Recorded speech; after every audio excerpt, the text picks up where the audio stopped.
To introduce today's podcast guest, it's Mr. Brian Gray, who is, I would say, probably at this point, a friend and a client of Next Level Solutions.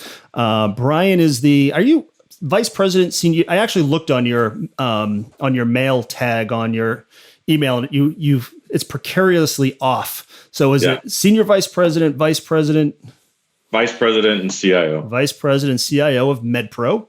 So MedPro is, I believe, correct me if I'm wrong, the world's largest provider of medical malpractice insurance. Yep, or healthcare liability, but yeah, healthcare liability. So we'll get into that a little bit more.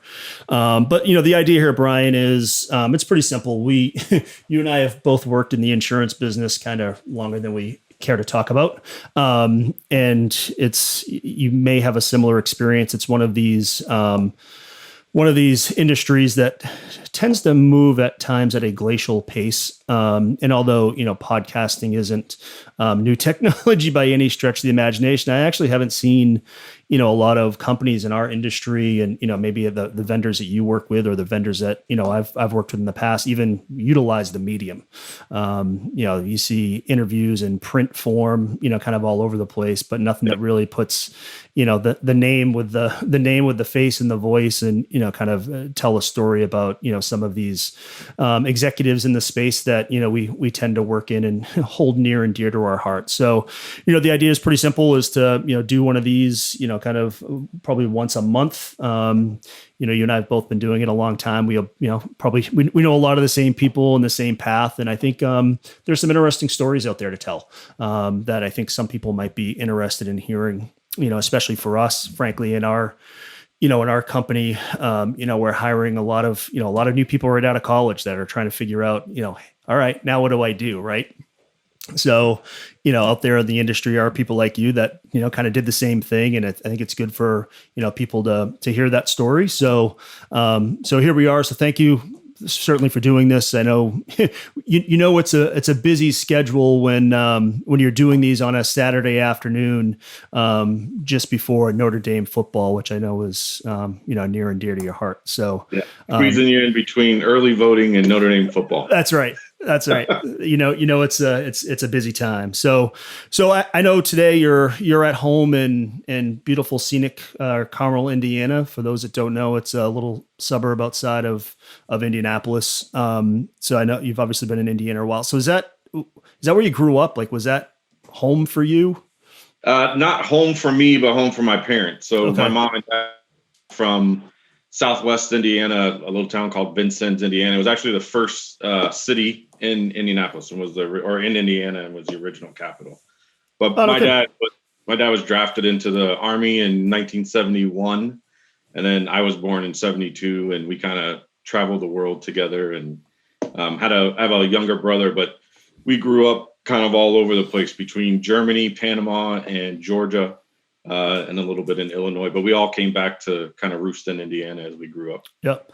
So, which was, I think one of the reasons you and I hit it off. I think we're pretty much exactly the same age, or pretty dang close to it. I was born in 72 as well. So, that's pretty cool. I didn't know that was the once the capital of Indiana. Yeah. How far is it from Indianapolis? It's about a 2-hour drive. Okay. Yep. I'm assuming through some cornfields would be my guess. You have a couple of avenues to get there, but yes, one does go through a few cornfields. Yeah. The other one is I-70, and then you cut through cornfields. Yeah. So how long have you been in Carmel? Indianapolis, North Indianapolis, Carmel, 21 years. My wife and I were just calculating that the other day. So it's pretty much home for us, even though she will not tell you she's from Indiana. She says she's from New Orleans and she lives in Indiana, which is fine. She was born and bred in New Orleans. So if anybody ever goes to Carmel, Indiana, it's the world's largest supplier of roundabouts. Yeah. Yes. There's hundreds of roundabouts, and usually about every other one seems to have an accident at it at some point in time. So. Yeah, and the good news is they've gotten far more efficient at putting them up now. So we have the most, we also grow the quickest. Yeah, as I think I told you this. So, as you know, I worked at Liberty Mutual for a while, and they actually have an office right near a house on 96th Street that I went to back in 1999, 2000. And I hadn't been there until you and I started working together. I don't know, probably 3 or 4 years ago or something like that. And it was almost unrecognizable. The growth that's happened in the Carmel area over the last 15 years. It's crazy. Yeah. So we've been in our current home for 4 years. And even in that time, that this area has changed with the roundabouts and overpasses and construction. It seems like at least monthly something new opens up around here. Yeah. So obviously you and I kind of got into the technology world probably about the same time. Which back then it was kind of different. I mean, there weren't a lot of, technology programs out there in the world. The whole, concept of, desktop computing was fairly new. I mean, what got you in? I mean, what did you do in high school for, subjects and stuff like that kind of got you down this path? So I kind of ended in technology and insurance by accident. So the ending in insurance by accident is pretty common in the space. I've met, like 2 actuaries that set out as teenagers to be in the insurance industry, and the rest of us kind of landed there by coincidence. But so I actually took a little bit of a less conventional path into technology and from an education perspective too. So I worked out of high school. I went to night school. I actually took a COBOL class and failed it miserably. So that was my entry into technology. Nice. So I worked for a number of years in civil service for the U.S. Air Force in Germany, and I ran athletic programs. So that's kind of what my first job was, and I thought that was going to be my career. I thought I was going to be an athletic director somewhere. And then downsizing happened, and we wanted to move back to the U.S., so I took a job in the automotive space. I worked for Johnson Controls, so a big supplier of automotive interiors to the U.S. auto industry. So the first question I have is, so how does one get this job in Germany? Like, was there an online classified ad in the local Indiana Star or something? Like, how does this happen? Yeah, I was actually in Germany because of my dad's career being in the military. So I was working high school, and then graduated from high school in Germany. But sort of, yes, there's a classified act. It's called, or ad, Morale, Welfare, and Recreation, or MWR, is kind of like, think of it as your YMCA and sports club, and all the gyms and the rec centers on base are all ran by that group. And they hire a lot of civilians and kids to work jobs. So that's kind of how I got into it. Ah, very cool. And correct me if I'm wrong, that's where you met the saint that is now your wife. I did. I met Tracy there. We both worked at the equivalent to the YMCA. It's called an AYA, American Youth Activity Center. I worked in the sports department, and she was running a summer camp. So very nice. So then you, at some point in time, convinced her to come back to Indiana with you. Yeah, via Michigan, if you can believe that or not. So I met a woman from New Orleans in Germany and brought her back to Michigan. And ultimately Indiana. But yeah, I worked in the automotive industry in Detroit for a few years before we came to Indiana. I started working. So then you decided, all right, let's get back to Indiana. And then did you work at Invesco? Is that right? No, I worked at Conseco. Conseco. P&O Financial. Okay. Yeah, so that was kind of how I landed backwards into insurance. When I worked for Johnson Controls, I became kind of what would now be a product owner on some technology that we were implementing, had a knack for it. And then I actually moved to Indiana to kind of do the same job in manufacturing, and the job fell through, and I ended up at Conseco. They were doing a bunch of Y2K stuff. Yep. And then, believe it or not, if you've ever done an annuity conversion, there's this state control file. And then the system we were working in, we had 10,000 plans that we had to enable each state. And it was mind-numbing work. And I found some automation software laying around and worked a weekend and automated it. And that's how I got into IT. So it's funny you say that. So as we were talking earlier, we are hiring a lot of younger technology people that are just kind of starting out in their career. And that's, they all ask me like, oh, so, what do I do to get ahead? And, one of my answers is find one thing to do and do it better than anybody else. Right. And if you can do that, then you have an opportunity to kind of expand your horizons and do something else really well that nobody else can do. So mine was completely self-serving, but yes, your message is right. Like I did not see myself sitting there for 3 more weeks enabling a file at a time. Yeah. But yeah, and then it kind of turned into, I guess, unlike many CIOs, I didn't start as a developer. I started as a tester. So I took that automation and then got into automated testing and load testing and stress testing, and then gave a shot at development for a while. I am capable, but not good. Good would be an overstatement of my ability. I get bored way too easy. Serviceable as a developer is not really the top end of what you're looking for. No one's looking for that. That's right. So how long were you at Conseco? Almost 10 years. Oh, wow. I actually didn't realize you were there that long. Yeah, I started in actuarial, or what we call rate book. So it was a subset of actuarial, doing those rate book conversions, and then ultimately got moved over to IT. We had like a small kind of shadow IT shop in actuarial, and got kind of ingrained in the IT group, and then got my first opportunity to lead a development team then. So what was that the last thing you did there, was kind of lead development teams? No, so I actually did performance and process management. So more of a kind of a strategy. We had 3 different companies that operated independent of one another, and we were trying to unify our IT processes. So we had this project called One SDLC.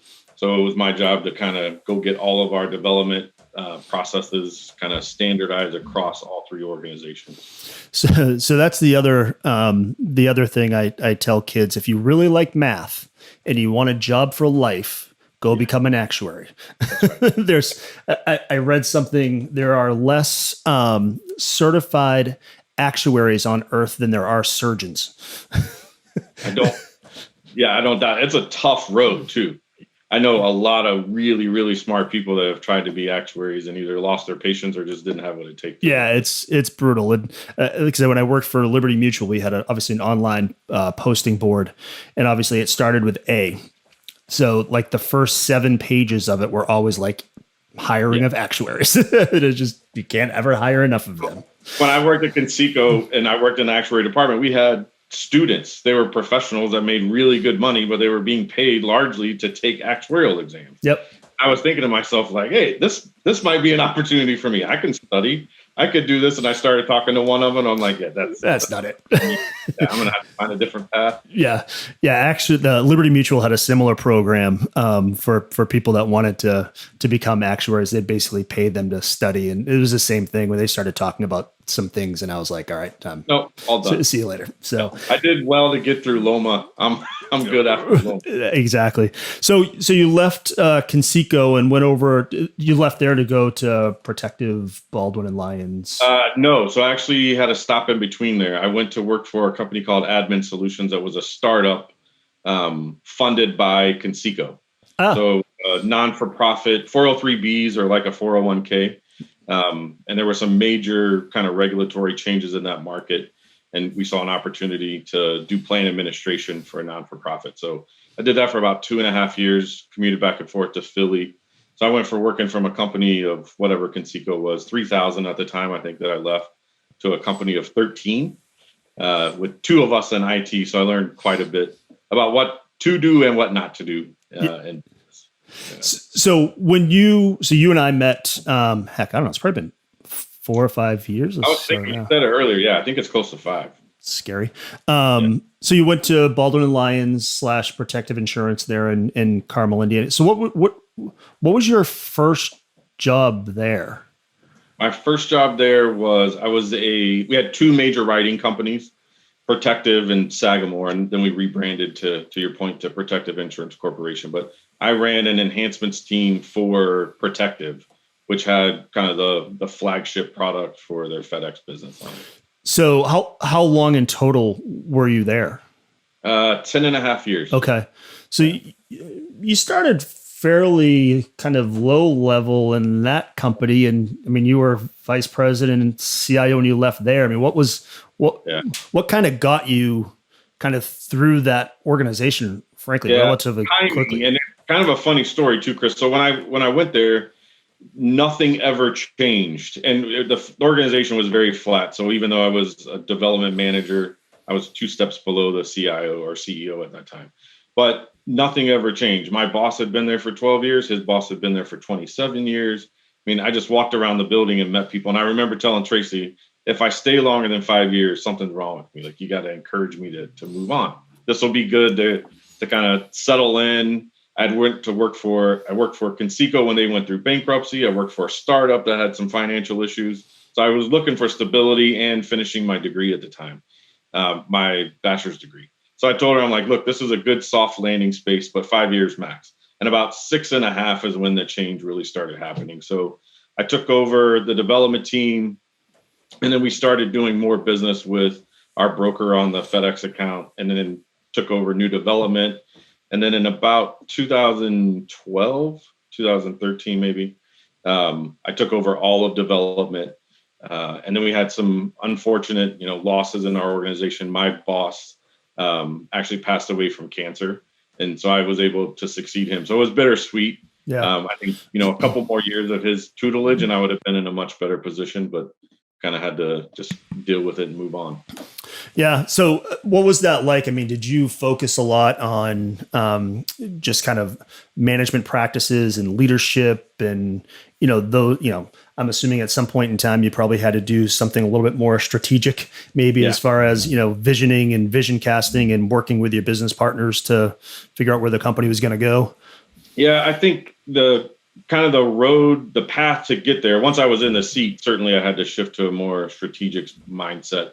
But really focusing on customers and communication and leadership has always been a core for me. So even though we were behind the scenes in the FedEx relationship, managing all the systems and integrations with the brokers was a big deal. So kind of keeping the customer and the business mindset. I've always had a problem when we look at IT in the business. Like, I've always just not felt well when you say that. And it's one of my mantras, like, it's IT and the business. We're part of the business. And right. I think changing that mindset in an organization is a biggest change that you can make as a technical leader. It's less about some of the technical decisions that we make on a day-to-day basis. Those are obviously important. But then partnering with your business partners and building trust so that, one, they know that you're going to be honest with them. And then 2, find a way to deliver on their business goals, and then you get a lot more support. So it's funny, man. I get to work with a lot of insurance companies, and I lived at, Liberty Mutual for a while, and it's interesting how, the dynamics changing, not fast enough. I mean, 1995, 1996, I mean, it was, go make green screen, COBOL systems, right? And hopefully we can produce policies. And it's, obviously, a lot of direct to consumer stuff now. It's still interesting to me how there are some companies on one far end of it that are really good about embracing IT and, using it as, kind of a lever to, do planning and deliver systems. And we still see some, it's like, just go sit over in the corner and we'll tell you what to do, so, and it's funny, some of the better, well-run companies are the ones that really kind of embrace it. And I think, you're one of those guys that kind of gets in the weeds with the business people and can talk their vernacular. And, that's, I think, goes a long ways into, making, executives, obviously. Yeah, I mean, that's how we met, right? We had a change in executive leadership. Our CEO resigned and we had a new one come in, a successor that was already in the organization. And we wanted to expand our work comp line. And he came to me and said, hey, you got 13 states in. I need all of them in now. Make this happen. Our business is depending upon it. And that's how I met you and in your organization. And that's where we started 5 years ago. Yeah. I thought you were that shit crazy, to be quite frank with you. I remember that conversation. But that's one of those things you can certainly hang on your career wall when you can get that many states up and running in, I don't know, it's like 7 months or something, right? I mean, I think we ended up being 8. It was supposed to be 7. We had those 3 states that went a month over, but I mean, you talk about agile project management. Our project plan was my whiteboard in my office, and we'd stand up every day and move stuff around and adjust to it with, 30 people on a call and half business, half IT, but we got it done. So I know there's something else you did in your career there that I know you are very proud of, and you should be, because it's another one of those things. When you told me that you were going to do it, I thought you were batshit crazy because I could never do it. So you decided to go get your master's or your MBA at Notre Dame. So I know now you bleed Notre Dame gold and blue. So what was that experience like, other than kind of daunting and exhausting, I would think? Yeah, I mean, it was life-changing. You talked about, and I say this all the time, the academic part of that MBA program was daunting, and it was rigorous and tough. And some of it, I learned new stuff, some I was revisiting, but I really learned how to think differently. And when you look at the price tag of a Notre Dame MBA, you're probably thinking like, did you really learn to think that differently? But I did, and I got a lot of exposure to different industries that I probably never would have at other places. And I have to credit the former CEO that I mentioned that left. When Jim, my boss, passed away, and I started working for a guy named Joe DeVito, who was our CEO. He asked me what I wanted to do with my career, and I told him, I'd like a COO role, and I needed to get an MBA, or thought I needed to. And so he was like, "Oh, where are you going?" I was looking at some local schools, and he was like, "You got to step your game up. If you're going to spend your time dedicating on an MBA, go to one of the best MBA programs that you could ever think of. Start there. If you can't get in, fine, but don't mess around with it. If you're going to do it where it matters." And he really changed the way I thought. And I only applied to Notre Dame. I didn't apply anywhere else. I had no fee. Yeah. He didn't know that, but that was I was either there or nowhere after he kind of put that in my head. I mean, it's frankly cool that he let you go do it, because I mean, when you have a full-time job that's as demanding as yours, and he says, "Hey, go do this." And I remember I think you'd go a month there or something like that. Yeah, it's 3 days a month. So Thursday, Friday, Saturday, once a month. Some are once a week, but 22 months. And then it's a part-time job, though. It's even when you're not in class, it was 20 hours a week, easy. Yeah. And sometimes more. But I would do it all over again, even in the middle of kind of becoming a CIO. I did delay for a year from the time I got accepted, because I got promoted to the CIO role at Protective. So I pushed it off a year, but then it ended up being that I switched jobs at the end, because I started working for MedPro with about 4 or 5 months to go. Yep. And as it turns out, MedPro has had 4 others. I'm the 4th, but 4 people graduate from that program. So before I got there, one of my classmates actually worked for MedPro. Well, hopefully, I know our mutual friend and other colleague of yours, Mara, is going to be starting here. Yep. So hopefully you can give her some guidance on her journey. Yep, she's well into the program, and you can tell. Yeah, I saw her face, and I'm like, I recognize that. I've seen that face in a mirror before. So you left. So you decided to, I think, do a career change. Probably, I don't know, a year and a half ago, maybe now. Yeah, something like that. 19, 20 months. Yeah. Okay. To make a change and go work for probably a little bit bigger company than kind of where you were at, and certainly under the umbrella of a much bigger company than where you were at, to go take the CIO job at MedPro.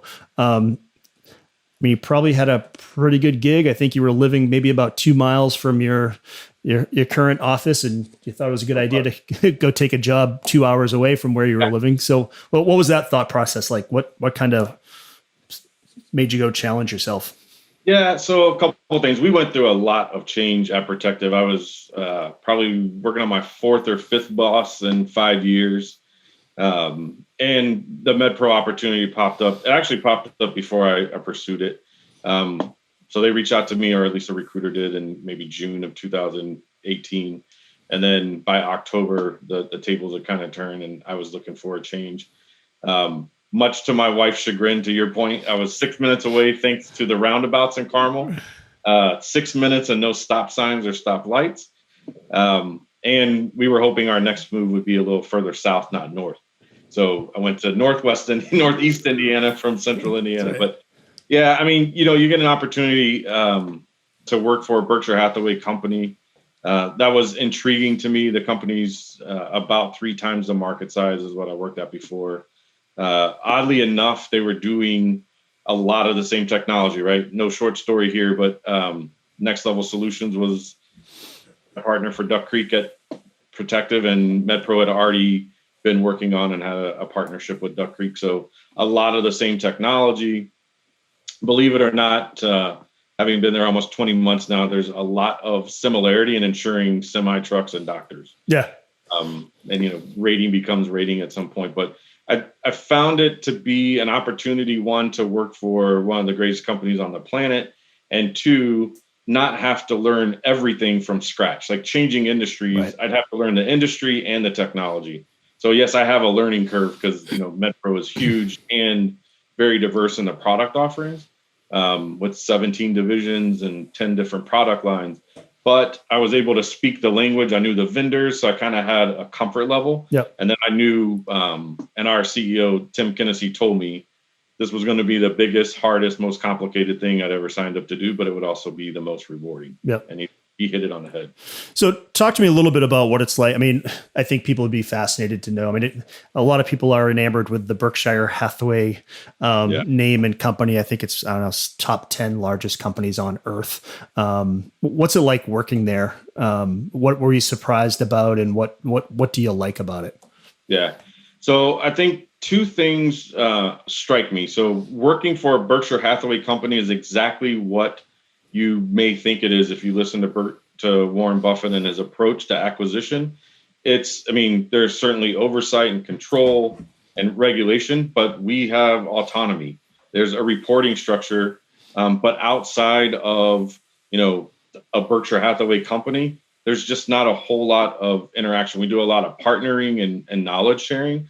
We compete openly with the Berkshire Hathaway family. I think that's the most intriguing part to me. There are no rules about who you can sell against or not against. It's fair market. And then that autonomy actually bleeds down into the MedPro culture. And the MedPro culture is what I bought, just being quite honest.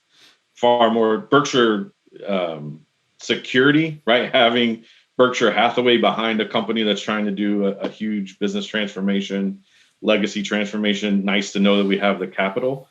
And we've had great results. I think Warren Buffett said at least one time before that MedPro acquisition is the best one he's made, or had it to at that point anyway. But the MedPro culture kind of lives on that autonomy.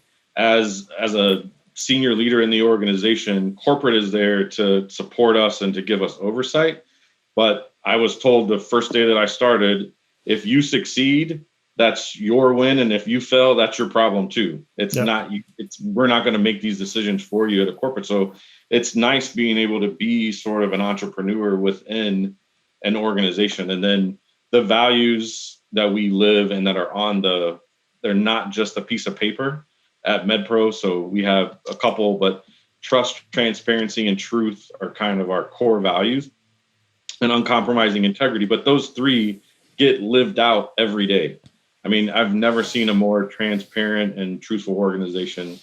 And it goes up, down, and sideways through the organization. The org chart is, a tool that we have to use for career development and other things, but it's not one that drives communication. So I've had, junior business analysts call me on the phone and challenge me on something I've said or not done in a meeting, and, vice versa. And I love that part of it. I'd rather deal with a problem head on than let it fester. Yeah, no, that's great. It's funny. As you know, NLS, we work with several Berkshire Hathaway companies, and, we're a little 150 person company, right? And I've worked with a lot of, really big companies.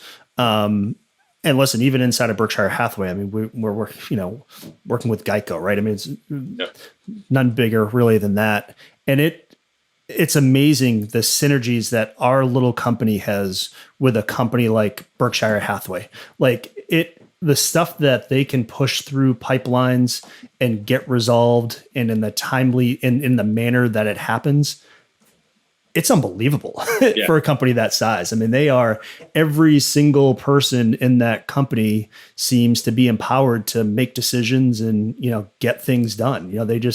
It's the Warren Buffett thing, right? We buy companies with good people and we empower them to go continue to do good things.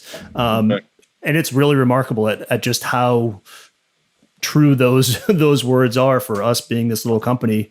And I think it's partly why we get along so well is because heck, I'm the decision maker.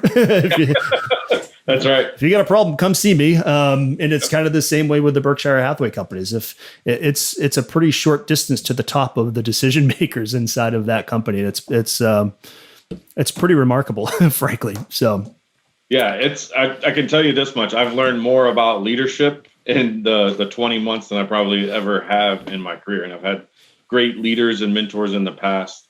But it's just it's a different way to trust employees and hold them accountable, right? To really do that. I mean, people say that all the time, but it's easy to the whole command and control philosophy.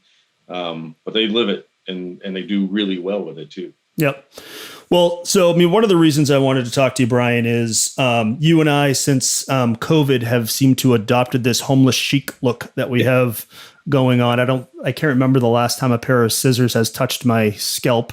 It doesn't look like the battery in your razor has been charged up anytime soon for at least that's right, for the bottom half of your face. So, so obviously I know that you're a couple of hours away from, your office. I know you bought a place up there with the intention of, spending, quite a bit of your week up there, and probably haven't been doing that. So how's COVID affected you guys, if at all?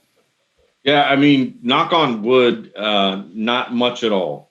So we had, so most of our claims team, the claims adjudicators, work remote. So we had at least some infrastructure to support it. They work in the jurisdictions that they adjudicate or service claims. But then for the most part, especially within ops and IT, so 100 or so people that report up into me and Keith Barnes, our business leader, all worked in the same office or at least in one of our offices. We never had a distributed workforce. We have multiple locations and that's part of it, but we had never load tested our infrastructure either. Right. So we were planning on, I think March 14th may have been a Thursday, to send everybody home and try it. And Wednesday, the day before, we had possible exposure to COVID in one of our facilities. So I get a call at 5:30 from our CEO saying, "Hey, your test on Thursday? Yeah, it's tomorrow. No one's working in the office. Good luck." So we scramble. And like I said, fortunately, the infrastructure held up. People have been fantastic. I mean, we've, changed the mantra on the help desk. We're helping people troubleshoot their wireless connections and their networks at home. But we've really not seen a drop off in service, most importantly to our customers. And then within ops and IT, the collaboration, believe it or not, is better. And I think it's twofold. One, everybody's in the same position. So when we had two conference rooms, one in Philadelphia or one in New Jersey and one in Fort Wayne, people would mute and have sidebars and they'd be distracted. And now everybody is sitting in front of their computer. We don't make them get on, but we just get a lot more, people pay more attention. I also am worried, and we all are, I think, about the culture. Our culture is very important to us. Starting to onboard new people that we don't have relationships with. So how do we forge those? But fortunately, we haven't really seen a drop off in it. And then from a overall organization, we've had a couple of hiccups with things like call center training. So we onboard new call center reps all the time. You used to go to your trainer's desk and plug in their headset, right? Plug into their phone. You got your headset, they got theirs, and you do it. So we've had to look and solve some technical issues there, but we've been really fortunate. Yeah.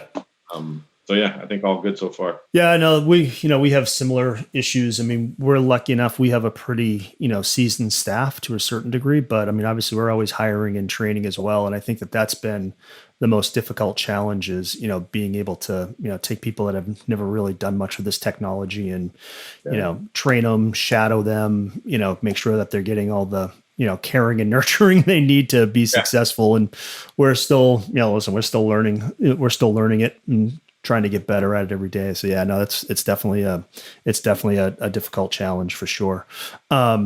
So what are some of the kind of leadership things? Obviously, they went on to look for a new CIO for whatever reason and picked you. So what were some of the and rightfully so. What were some of the kind of leadership things that you kind of instantly had to put in place, whether it be structurally or just communication channels? I mean, what was that like? Yeah, so it was a little bit interesting too, because my predecessor was still there, was actually running for political office in Fort Wayne, and we weren't sure where his career was going to go. Great guy, great partner. So luckily, him and I, he actually was part of the committee that hired me, so he kind of had to support me once I was there. Yep. But making changes to someone's body of work while they're looking at you in the face it's a little bit different than when you just replace someone who is gone. Right. So I took the first few months, I was focused on Duck Creek. We were having lots of problems and issues with the Duck Creek implementation. So I kind of focused around that. And then after that, really started to focus on what our processes and kind of assessing where we were from a maturity perspective. We had lots of great people at MedPro, very great technical people, but no real IT leadership. So the guy that I replaced was actually an attorney, great operational leader, but not a CIO. So I had to kind of come in and look at what we were doing from a technology process and reassess and communicate with the business about why we were making the changes that we were going to make and structurally. So we took a few months, as you know, to kind of upgrade Duck Creek and get that kind of humming along in the right direction. And why we did that, we also redefined our SDLC and kind of looked through roles and responsibilities and got some kind of standard structure in place and did some training for the team to deliver on the legacy transformation program. Cool. Yeah, I think it's, I've gone through a couple of those. It's, it's always challenging when you go into a place that you don't know anybody, you don't know what you're getting yourself into. And it's usually, it's the best leaders that usually come out of those things, the most, the most unscathed. So we've changed our communication rhythm too. You just reminded me. So when I interviewed, I had to write a 90-day plan. Right. So as I was along the longest interview process I've ever been in my life, by the way, 6 interviews over 5 months. But one of them was kind of what's your 90 days look like? What's your first 90 days look like? So I did. And then the second part of it was what's the role of the CIO? So I wrote a page and a half or whatever. And at the bottom, my closing was, look, the one thing I know for certain is that everything I've laid out above will change. Right. So it's where I intend to start. I will not end there.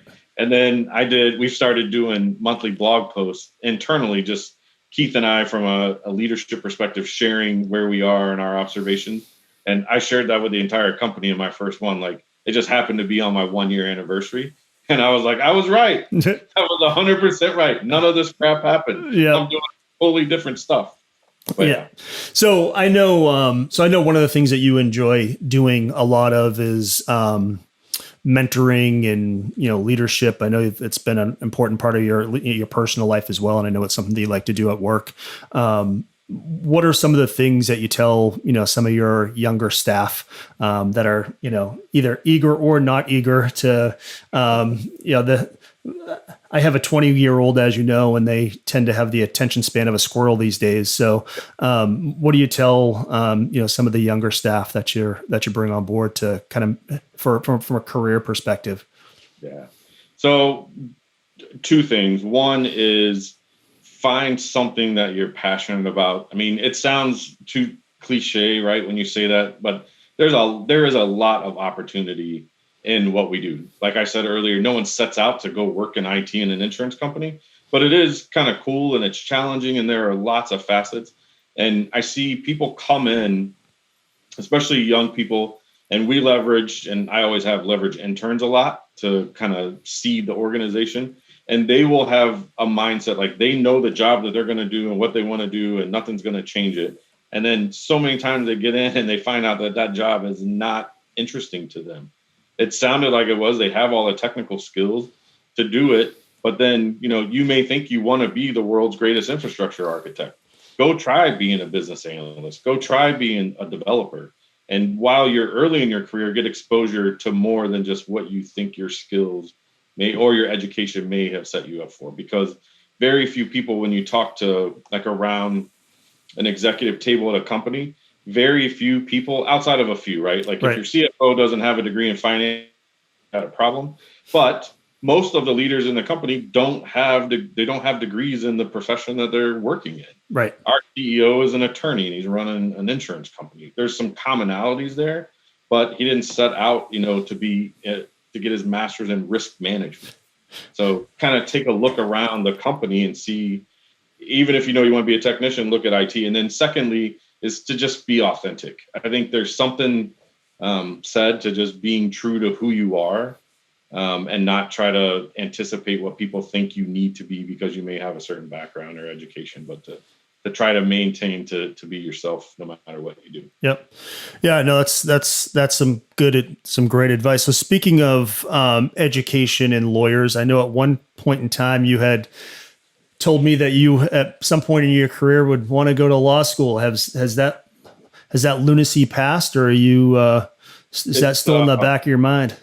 It's still in the back of my mind, but every time it surfaces, like reality punches me in the nose. And like, I think I'm going to go to MedPro University for a while, kind of figure that out before I take on something else. But I do think that I'll pursue some other level of education, whether it be a PhD or a JD, mostly because of what I want to do in retirement. So shortly here, I'm going to try to start adjunct professoring at a local school here. Oh, nice. I think ideally I'd like to, teach college in my retirement or semi-retirement, and having an advanced degree beyond a master's would help.